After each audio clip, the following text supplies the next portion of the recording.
Okay, I'll just have a quick couple of minutes really talking about planning. And the reason why this come up, and forgive me for not remembering your name, the guy was sent me a private message, and what he's basically saying was he gets really fretted with himself, upset with himself when he only sort of does 80% of what he wants to do. So whether that's 80% doing physical stuff or whatever it is, and he says the final 20% he always lets himself down and he beats himself up about it. I mean, I'm like, dude, if you're doing 80%, then give yourself a tap on the back, because that's absolutely amazing. Again, this morning I was supposed to get up for a run, rolled over, couldn't be asked. I mean, I was working all day, but hey, so what? I'm not going to beat myself up about it. Yeah, a little bit naughty. And to add to that, I'm going to watch Bloodlands tonight with a massive bag of crisps and a Yorkie and a cup of coffee or whatever. So don't beat yourself up, okay? And when you start doing this, is obviously because you've got a plan and you fail to execute on your plans. Now, what I then sort of had a quick chat to him about was, I see life as microcycles. So I'm on one extreme to the other. Okay, there's no real grey area with me. It's either I'm doing something really intense, okay, which is a microcycle, or I'm really just on, I'm just pretty much just cruising through life, really. And again, I get to a point where I know I'm cruising and I do something about it. Okay, so that's what I really know what to do. So microcycles, okay. So when it comes to planning, I've seen a few other people talk about planning the week, etc. And it's really fucking boring, and I don't like doing it. All I say is you need to have an idea of what you're doing this particular week.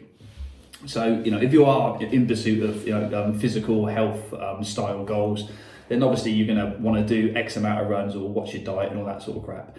Okay, so absolutely get it written down, because that is how you will achieve it. Again, if it's business orientated stuff, more intellectual, you've got to do the same thing. Now, I totally agree with having a plan, because when I don't have a plan, don't have things written down, okay, I fail miserably, okay? But what I would never go into or ever try and flog is massive detailed planners about, discipline, executing every day with actions in order to be the person you want to be, and all that sort of stuff, which is all sort of fluffy sort of stuff, is you'll sort of get the cut of my jib, the way I sort of talk.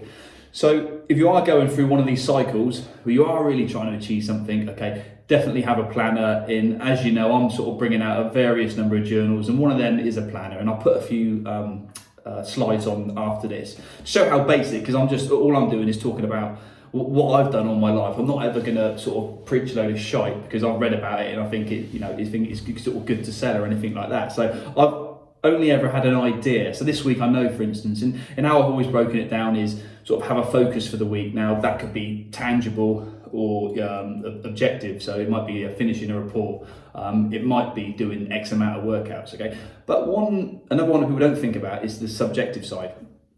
So especially now, because obviously mental health's ripe and it's at the forefront of everyone's mind. Okay, it's an approach.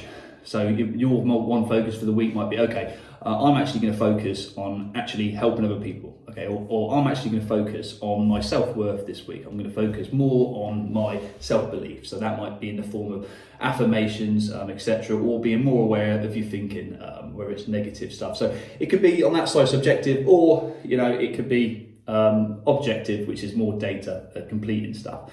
So again, have one focused, and then it's usual. Most people's lives are work, personal work. Have a few work actions for the week, okay? Again, get them ticked off, your progression, you're going somewhere.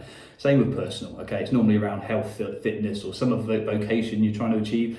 Get 3 or 4 points down there, okay? Yeah, tick them off, you're going places. And again, always sort of give yourself a bit of a debrief, or we sort of used to call them a debrief at the end of the week, okay? Don't lie to yourself, okay? If you've been lazy and you've blatantly not given it your full effort, just bring it to your own attention.